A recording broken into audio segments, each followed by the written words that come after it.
नमस्कार दोस्तों EPS 95 minimum pension वृद्धि की एक और नए वीडियो में आप सभी का बहुत बहुत स्वागत है।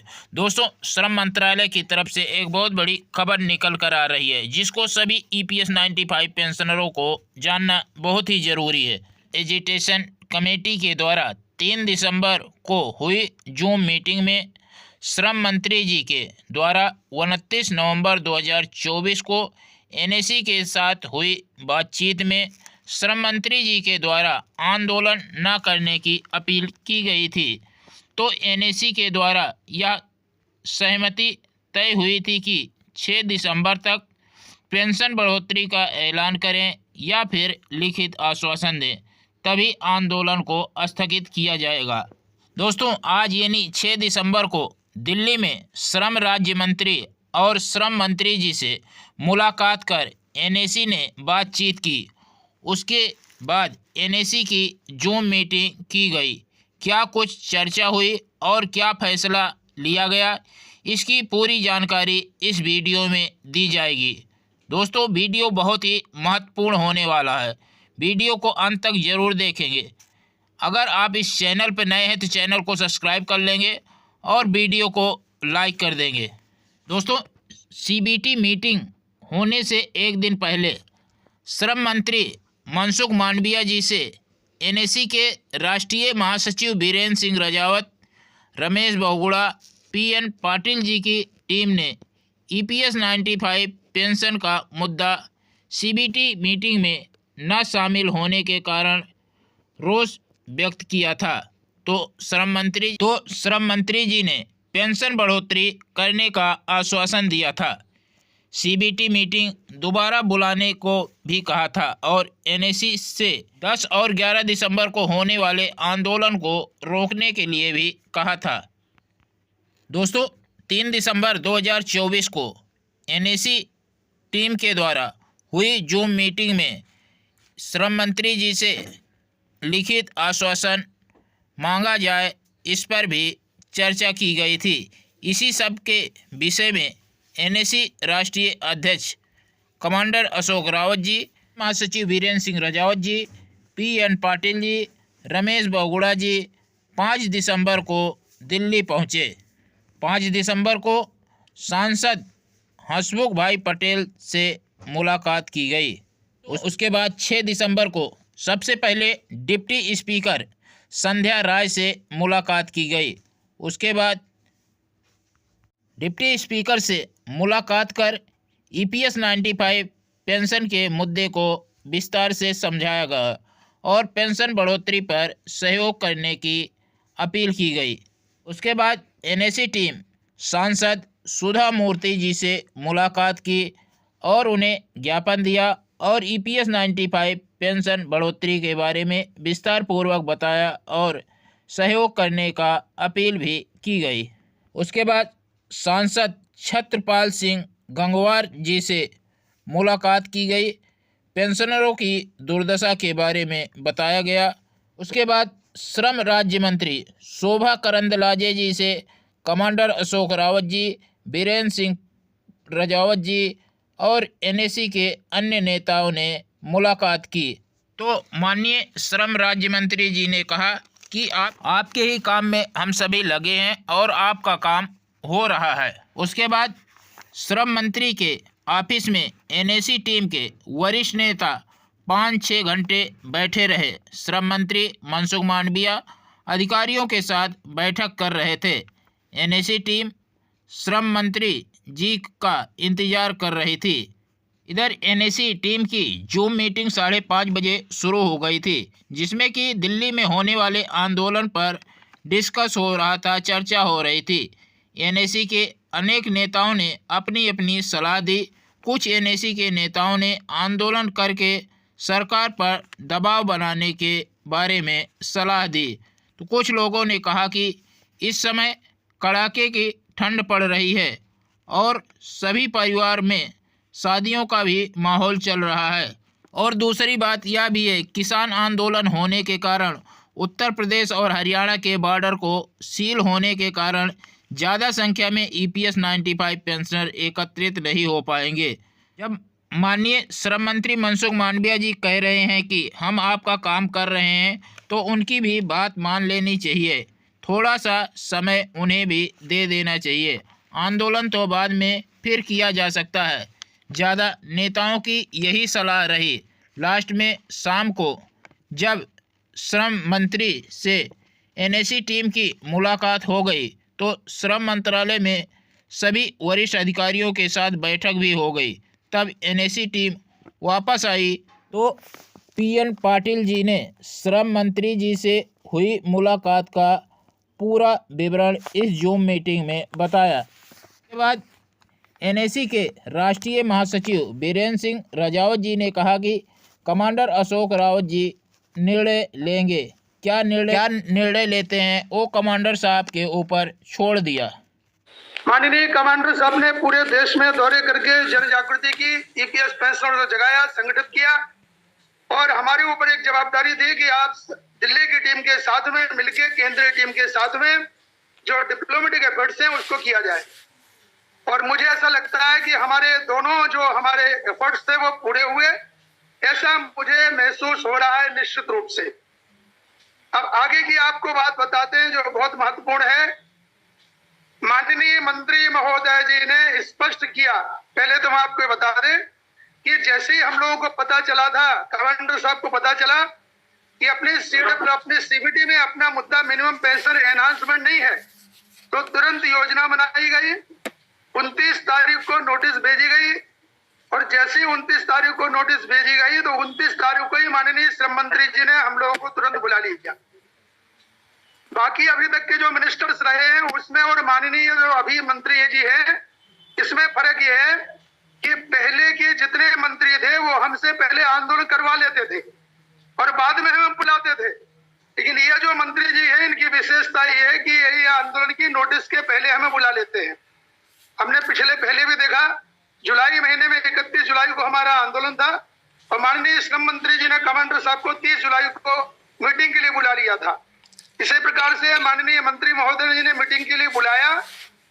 जब हम लोग गए तो हमने अपना जो भी कहना था आंदोलन की नोटिस से लेके मिनिमम पेंशन, हायर पेंशन, सभी मुद्दों को प्रस्तुतिकरण किया। माननीय डांगे साहब ने जो हमारे रिपोर्ट्स दिए थे उसका भी सादरीकरण किया उनके सामने। अंत में उन्होंने ये कहा कि आप लोग आंदोलन क्यों कर रहे हैं, तो हम लोगों ने बताया कि सर हमारा काम हो जाए हम आंदोलन बंद कर देंगे। तो उन्होंने कहा कि मिनिमम पेंशन एनहांसमेंट का जो मुद्दा है वो अंतिम चरण में है और इसको जल्दी पूरा किया जाएगा, लेकिन हमें बजट का सपोर्ट चाहिए और आप इस बारे में कुछ सुझाव देना चाहते हो तो अगले हफ्ते में आप लेके आइए, हम उसके ऊपर विचार करेंगे। उसी हिसाब से आज माननीय कमांडर साहब के नेतृत्व में हम सभी लोग जो है, जिस प्रकार से पाटिल साहब ने आपको बताया, आज माननीय श्रम मंत्री जी को मिले, जो हमारा डाटा था उसका प्रस्तुतिकरण किया। मिनिमम पेंशन के बारे में, हायर पेंशन के बारे में जो कहना था वो कहा उनसे कि सर इसके लिए आप बजट से अलग से बजट मांगिए वित्त मंत्रालय से और सबको पेंशन दे दी जाए। इसके बाद में इसकी जो सीलिंग है वो सबको खुली कर दी जाए, उसमें कोई सीलिंग लिमिट न रखी जाए। ये सब बातें हुई। माननीय श्रम मंत्री जी ने अंत में हम लोगों से कहा, माननीय कमांडर साहब से कहा कि आप आंदोलन इसलिए कर रहे हैं, इसलिए करते हैं, आपने जो अभी फास्ट अंटिल डेथ का जो नोटिस दिया इसलिए दिया है कि हमारी आपकी बात सरकार तक पहुंचे। तो ये आपकी बात हम तक पहुंच चुकी है और ये दोनों मुद्दों पे जो काम चल रहा है उसके पहले हमें सरकार पर दबाव बनाना जो है हम अपना जारी रखेंगे। माननीय देवेंद्र फडणवीस जी ने जिस प्रकार से हमें आश्वासन दिया था उसको हम उनके द्वारा पूरा करवाने की कोशिश करेंगे। केंद्रीय टीम, अमरावती की टीम, नागपुर की टीम उसमें जुटी रहेगी और आप सब लोगों से निवेदन है कि भले ही अगर हमें अभी आप लोग क्या निर्णय लेते हैं मुझे पता नहीं है, कमांडर साहब क्या कहते हैं इस बारे में, लेकिन मैं आपको स्पष्ट कर दूं कि हमें अपनी बात को, अपनी आवाज को, अपने जो हमारे एमपी हैं और जो हमारे मंत्री हैं उनके माध्यम से माननीय प्रधानमंत्री तक पहुंचाने का क्रम हमारा जारी रहेगा। हमारी मीटिंग जारी रहेगी, संगठन को मजबूत करने का क्रम जारी रहेगा। आवश्यकता पड़ी 1-8 महीने और हम इंतजार करेंगे क्या कुछ होता है, नहीं तो फिर नई नोटिस देके जो हमने स्थगित कर रहे हैं इसी नोटिस को आगे ये भी कहा जाएगा कि आज हमने मंत्री महोदय की उनको मान सम्मान देते हुए उनकी बात पे हमारा स्थगित हम कर रहे हैं, लेकिन 1 महीने बाद में 1.5 महीने बाद में यही नोटिस पे, इसी नोटिस के ऊपर हमारा आम फिर शुरू होगा। तो दोस्तों, NAC chief commander Ashok Rawat ji ने सभी के सुझाव लिए, उसके बाद श्रम मंत्री जी से हुई बैठक का हवाला देते हुए और सचिव से हुई बैठक का हवाला देते हुए आंदोलन के बारे में निर्णय लिया। क्या कुछ हमारा काम सही ढंग से चल रहा है। आज हम 6 घंटे बैठे थे, उसी समय मिनिस्टर की अगले ही रूम में तकरीबन 3 मीटिंग एक के बाद एक हुई, वो इसी विषय पे थी और हम देख रहे थे कि वहां पे बिल्कुल माहौल गंभीर था। हम जब राज्य मंत्री शोभा करंदलाजे मैडम से मिले तो उन्होंने भी यही कहा कि आपके काम में हम सभी व्यस्त है, ये वॉर फुटिंग पे चल रहा है। अभी मिनिस्टर का ये कहना था, आदरणीय मंत्री जी का, कि आप आंदोलन मत करो। मैं जानता हूं, मुझे भी गिल्टी लगता है जब बूढ़े लोग आंदोलन करते हैं, तो आप आंदोलन मत कीजिए, मैं आपका काम कर रहा हूं। आपको काम चाहिए या आंदोलन चाहिए? तो अभी उन्होंने इतना कहने के बाद हमने उनकी बात मानने का मैं आपके सामने प्रस्ताव रखता हूं। मिनिस्टर ने इतना बोलने के बाद लोगों को डांटा भी कि ये लोग इतने देर से बैठे हैं, इनको चाय वाय पिलाया कि नहीं, इनके मेरे बारे में मुझे किसी ने बताया क्यों नहीं, वगैरह वगैरह। उन्होंने हमारी ये भी पूछी, तबीयत पूछी और ये बोला कि अभी मैं जा रहा हूँ पार्लियामेंट कैबिनेट मीटिंग में, आप अभी पीएस को मैंने पूरा समझा दिया है, मेरे पर्सनल सेक्रेटरी से जो आईएएस अधिकारी है कीर्ति जी, उनसे पूरी बात कीजिए। उनसे हमारी तकरीबन 45 मिनट बात हुई और बहुत बारीकी से हुई, हर मुद्दे पे चर्चा हुई। वही है जो मिनिस्टर का काम भी चलाते हैं। उसके बाद जो संकेत है ईपीएफओ ऑफिस से, लेबर मिनिस्ट्री से, वो बहुत पॉजिटिव है। और पहले भी आप जानते हैं केंद्रीय जो वित्त मंत्री है निर्मला सीतारमण जी, वो भी पॉजिटिव है। आपका काम हो रहा है। अभी मिनिस्टर ने तकरीबन 1 महीने का समय मांगा है। उन्होंने 1 महीना बोला नहीं, लेकिन मुझे कुछ समय दीजिए, मैं आपका काम कर रहा हूँ। क्योंकि जब आप आंदोलन करते हैं तो मेरे डिपार्टमेंट की भी बदनामी होती है, इसलिए मैं आपको प्रार्थना करता हूँ कि आपका आंदोलन थोड़ा पोस्टपोन कीजिए। अगर मुझे मेरे समय के हिसाब से मैं नहीं कर पाया तो फिर आप मुक्त है। तो इसलिए मेरा ये मानना है, कहना है, और अगर आप मुझे अधिकार देते हैं तो मैं यही कहूंगा कि आने वाले दिसंबर एंड तो नहीं बोलूंगा, 15 जनवरी मकर संक्रांति तक हम इनको समय देंगे। उसके बाद में हम सोचेंगे कि हमें करना क्या है। आंदोलन हम कभी भी कर सकते हैं, मैं जानता हूं इस बार भी अगर हम सीरियस कोशिश करते तो बड़ी संख्या आ जाती और आती भी, और वैसे भी आई है। पहले आप लोगों ने आंदोलन चलाया है, लेकिन जो आंदोलन का मकसद होता है कि हमारी गुहार सरकार दरबार तक लगाना, वो हमारा उद्देश्य पूरा हुआ है।